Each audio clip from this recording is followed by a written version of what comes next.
Spark English classes. I am Rahul sir, and today I am going to teach you a spoken structure usage of having. I hope you all are well. So my dear student, I am going to teach usage of having. Dear student, यहाँ पे कुछ structure दिया हुआ है और example भी दिया हुआ है.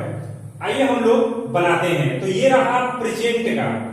प्रेजेंट यानी प्रेजेंट, पास्ट, फ्यूचर तीनों का मिलेगा सेंटेंस. तो प्रेजेंट का स्ट्रक्चर है subject plus is am are plus having plus object. Concept है हो रहा है, हो रहे हैं, हो रही है.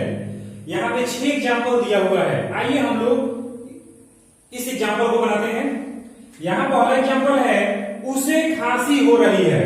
तो यहाँ सब्जेक्ट है उसे, यानी कोई फीमेल है. तो यहाँ पे होगा उसे का सी होगा, और सी के बाद इज एम आर. आपको पता होना चाहिए कि सी के बाद इज होता है. तो सी इज हो गया.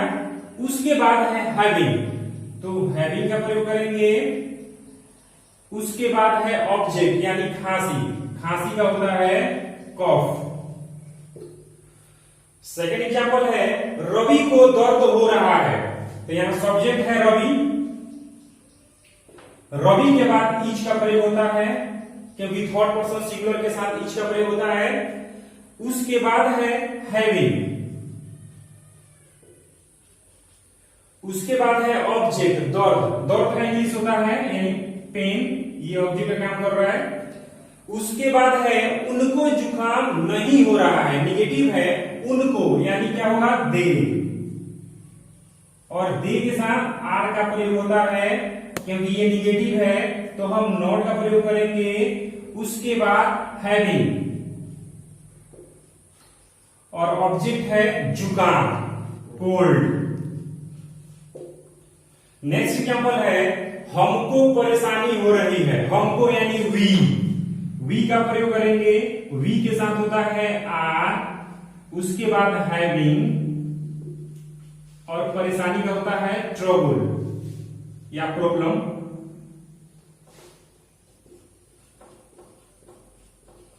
नेक्स्ट एग्जांपल है मुझे बुखार हो रहा है. मुझे यानी सब्जेक्ट है आई. आई के साथ यूज होता है एम. उसके बाद हैविंग, और ऑब्जेक्ट है बुखार यानी फीवर. नेक्स्ट है मुझको दर्द हो रहा है. तो मुझको का होगा आई. आई के साथ एम. उसके बाद हैविंग, और दर्द का होता है पेन. तो ये रहा प्रेजेंट का. इसके बाद हम लोग पढ़ेंगे पास्ट का. ये पास्ट का है. पास्ट का स्ट्रक्चर होता है subject plus was were plus having plus object. Concept है हो रहा था, हो रहे थे, हो रही थी. तो यहाँ पे 6 एग्जाम्पल दिया हुआ है. इसे हम लोग सॉल्व करेंगे. पहला एग्जाम्पल है उसे खांसी हो रही थी. तो उसे खांसी हो रही थी, कोई स्त्री है, तो यहाँ पे होगा सी, और सी के साथ वाज या वर का प्रयोग करना है. तो सी वाज. उसके बाद हैविंग, और खांसी का इंग्लिश होता है कॉफ. नेक्स्ट एग्जांपल रवि को दर्द हो रहा था. तो यहां सब्जेक्ट है रवि. रवि के साथ वाज का प्रयोग होगा. उसके बाद हैविंग,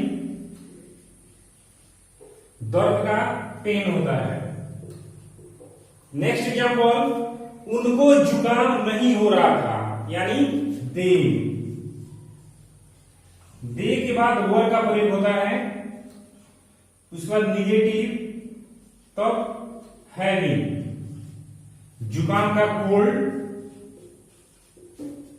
नेक्स्ट एग्जांपल हमको परेशानी हो रही थी, यानी वी. वी के बाद वर.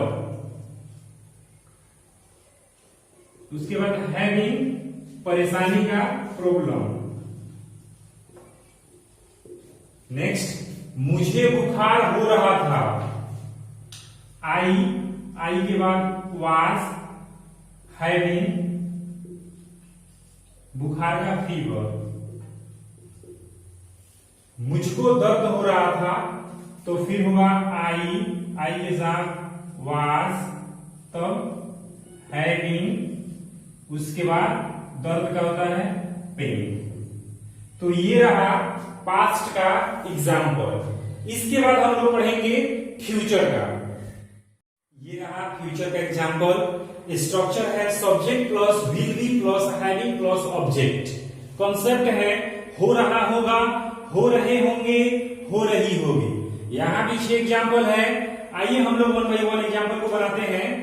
पहला एग्जाम्पल है उसे खांसी हो रही होगी, यानी उसे कोई स्त्री होगी तो उसके साथ होगा सी, और सब्जेक्ट के पास विल भी है तो इस स्ट्रक्चर में ही है विल भी लिखेंगे।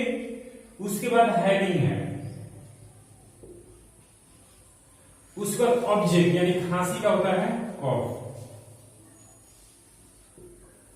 नेक्स्ट रवि को दर्द हो रहा होगा तो यहां लिखेंगे हम सब्जेक्ट में रवि, रवि के बाद स्ट्रक्चर है विल बी, यानी सब्जेक्ट के बाद विल बी, उसके बाद हैविंग, ऑब्जेक्ट है दर्द पेन। सेम एग्जाम्पल है, बस यहाँ पे प्रेजेंट पास्ट फ्यूचर का एग्जाम्पल बदला हुआ है। उनको जुकाम हो रहा होगा यानी दे, दे के बाद एग्जाम्पल सॉरी स्ट्रक्चर है विल बी, हैविंग, जुकाम का होता है कोल्ड। नेक्स्ट है हमको परेशानी हो रही होगी, हमको यानी we will be having problem. Next है मुझको बुखार हो रहा होगा, यानी I will be having fever. Next है उसको दर्द हो रहा होगा, यानी he will be having pain. तो ये रहा प्रेजेंट पास्ट फ्यूचर का example usages of having. I hope you कि आपको समझ में आ गया होगा, और मैं आगे आशा करता हूं कि इससे रिलेटेड आपका क्वेश्चन बन जाएगा। So dear student, thank you, have a nice day.